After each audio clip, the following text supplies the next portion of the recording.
Olá, meus amigos. É uma grande alegria estar mais uma vez com vocês desta casa Caminho da Verdade, da cidade de Registro, para falar a respeito de um tema que nos foi trazido, o temor da morte, que está contido no livro O Céu e o Inferno, de Allan Kardec, em sua primeira parte, no capítulo 2. Porque quais são as causas, né?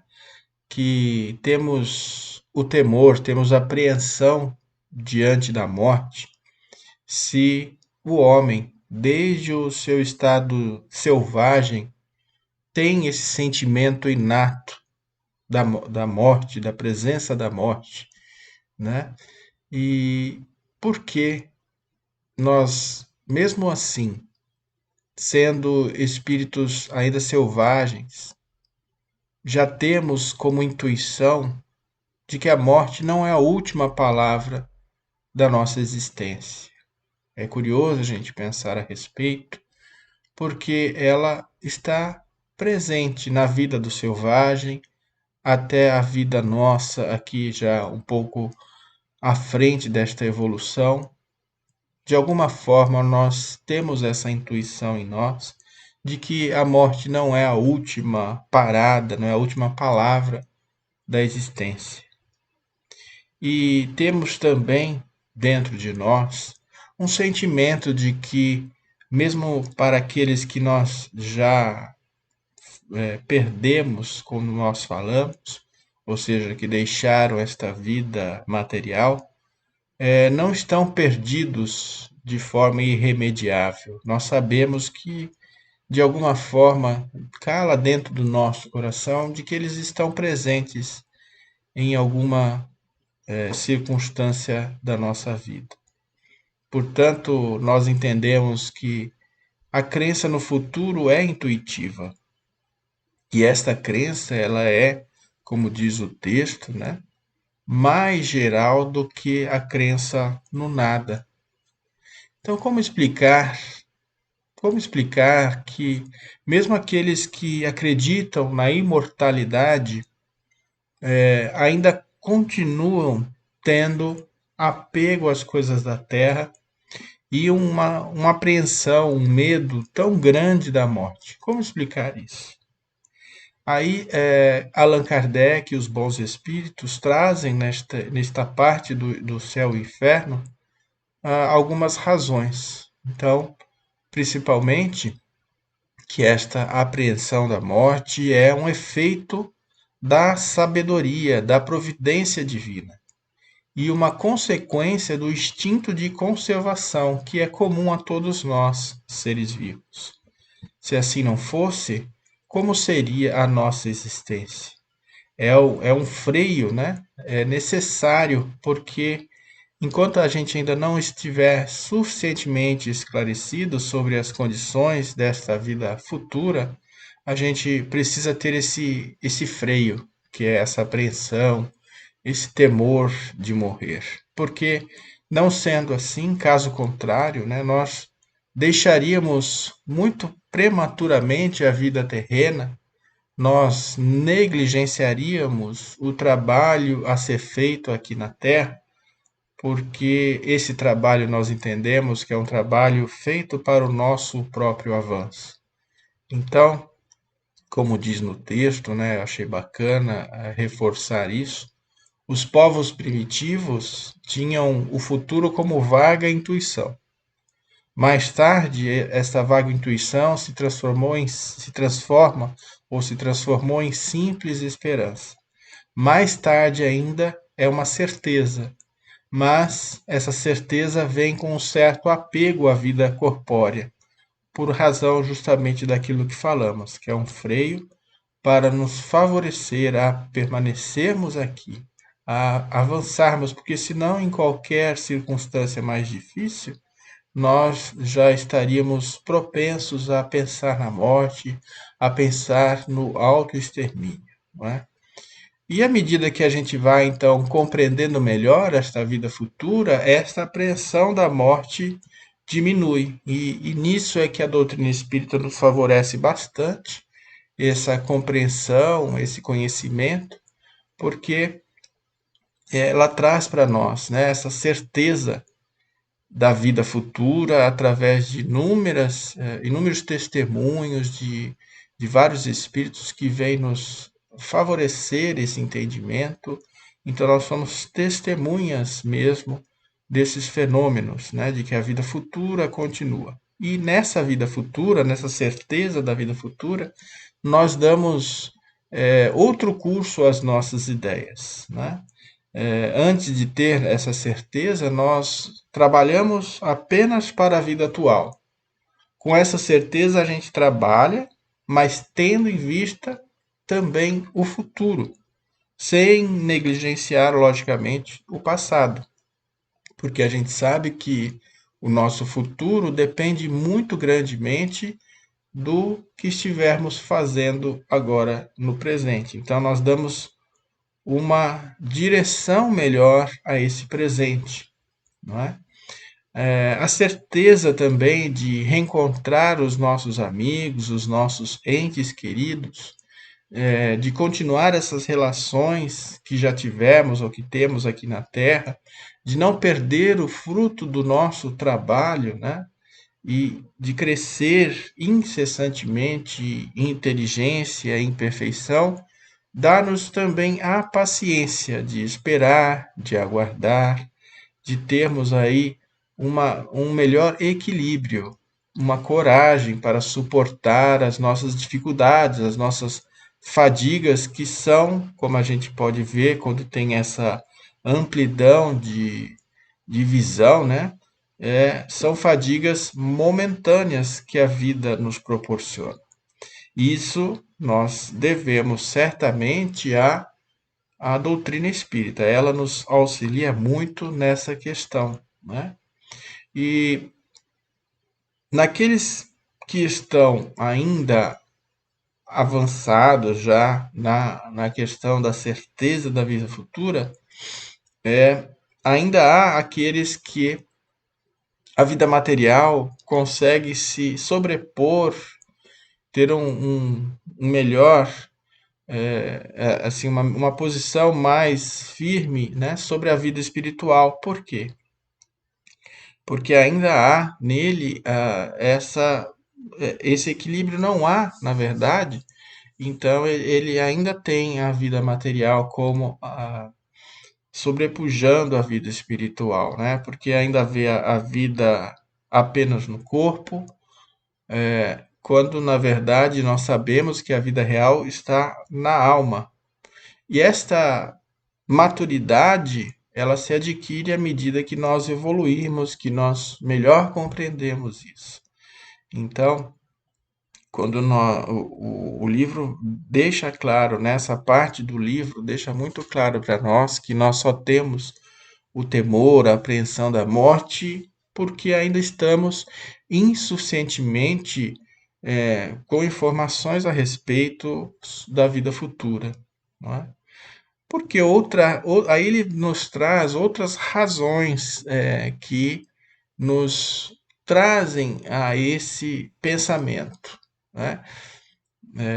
Aqui firmemente ele fala sobre a questão do ensino que nos foi dado na infância. Nós temos aí, certamente, já tivemos presença em outras religiões, talvez não quem foi de berço espírita, mas quem nasceu em outra religião, né, e seguiu outra religião, tem lá um ensino que nos foi dado lá na infância, e esse ensino, esse quadro que nos pintam, não é nada consolador. Por quê? Primeiro nós temos o inferno. O inferno, o que que é o inferno? Segundo essa crença que havíamos antes de entrarmos na doutrina espírita, não é? Mostra as pessoas se contorcendo, espiando nas torturas, nas chamas sem fim, os seus erros. Então, a partir do momento que você errou, você tem como destino apenas e tão somente o inferno.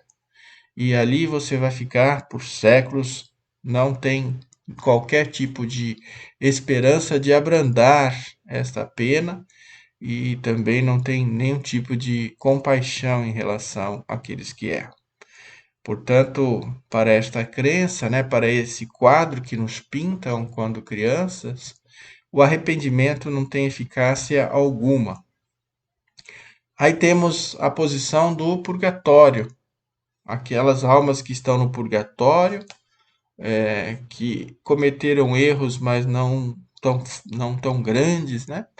Ficam ali aguardando a boa vontade daqueles que possam rezar por ela ou mandar rezar por elas a sua libertação.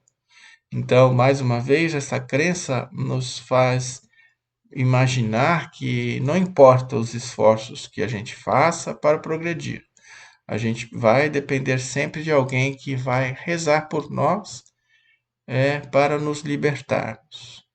E essas duas categorias, né, tanto aqueles que estão no inferno quanto no purgatório, são a imensa maioria da população daqueles que deixam a terra. E acima dessas duas categorias, nós temos os eleitos, essa categoria que é muito restrita e que esses que gozam dessa categoria ficam para a eternidade numa beatitude, como diz o texto, beatitude contemplativa.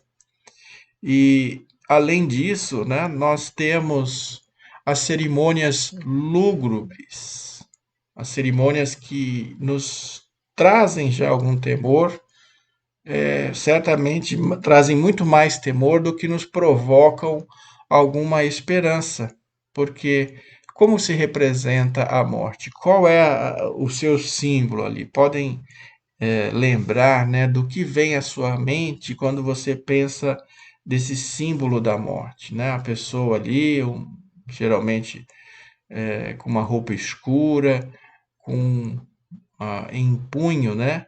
Aquela arma que vem nos buscar. Então, esse aspecto repulsivo realmente não favorece a gente ter esperanças de que o processo da morte é algo favorável para nós, né?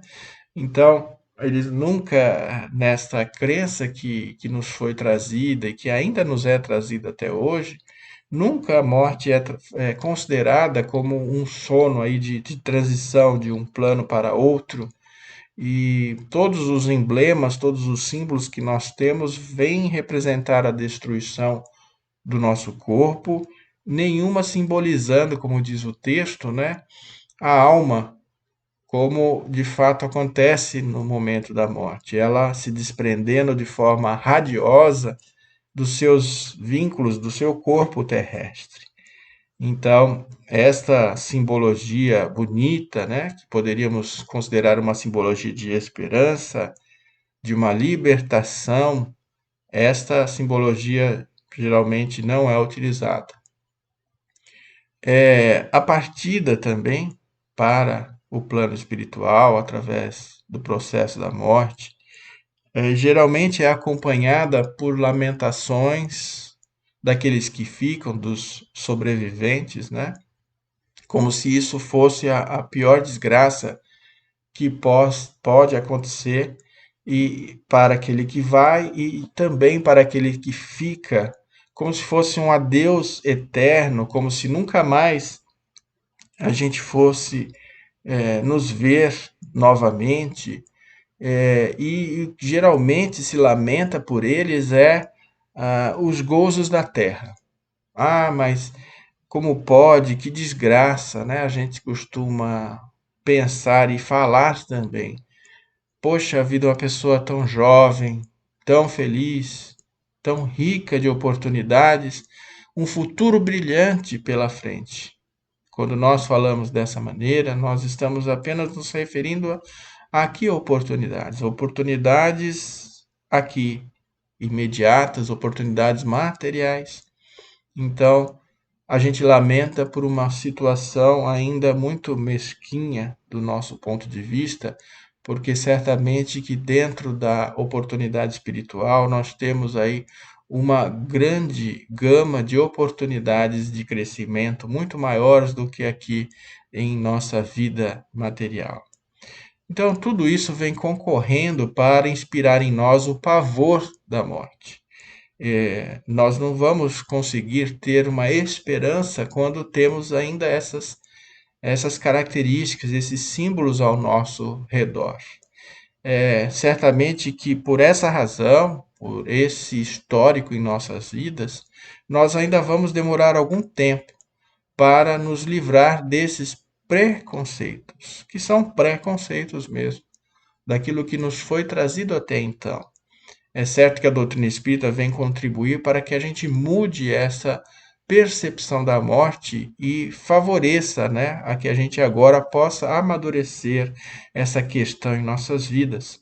Mas ainda levará um tempo para que a gente possa nos fortalecer na fé e fazer dessa ideia da vida espiritual que ela seja uma ideia mais justa, né? Isso pode ainda certamente demorar um pouco. A crença vulgar ou a própria igreja nos coloca sempre como em lugares difíceis de acesso. Veja só como que a gente aprende, né? Toda relação entre nós está rompida a partir do momento da morte, esquece qualquer forma de comunicação, essa comunicação não é possível. É isso que eles nos tentam mostrar certamente, fora, logicamente, da doutrina, né? A doutrina mostra totalmente ao contrário. E como fica o acesso, né, dessas almas que, por exemplo, as almas que estão no inferno, revê-las é praticamente impossível. Então, essa possibilidade está perdida, a não ser que nós também iremos para lá. Aí sim é uma possibilidade.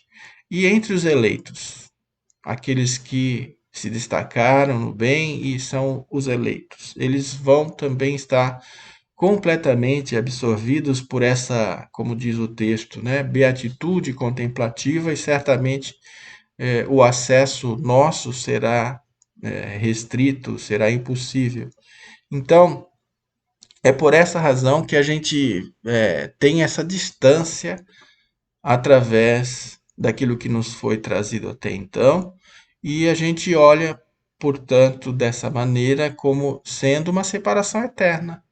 Então, intimamente, a gente até prefere ainda ter os nossos entes queridos por perto, ao invés de tê-los, de alguma forma, sofrendo fora de nós, né? Longe de nós.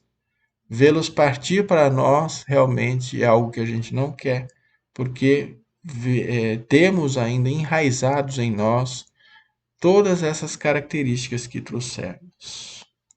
Agora, para a última parte do nosso bate-papo aqui, trazendo esse tema tão importante, tem lá um item que fala: por que os espíritas não se apreendem diante da morte? Ou seja, está dizendo aqui que eles estão afirmando categoricamente que o espírita não tem medo da morte, né? Certamente que em alguma circunstância nós vamos considerar que estamos chegando a esse patamar, né? Fazendo nossos esforços para compreender melhor esse processo que é tão natural, que faz parte da vida e que todos nós certamente passamos, como nós sempre dizemos, né, que é algo que a gente tem plena certeza. A única certeza que nós temos da vida é que um dia iremos morrer.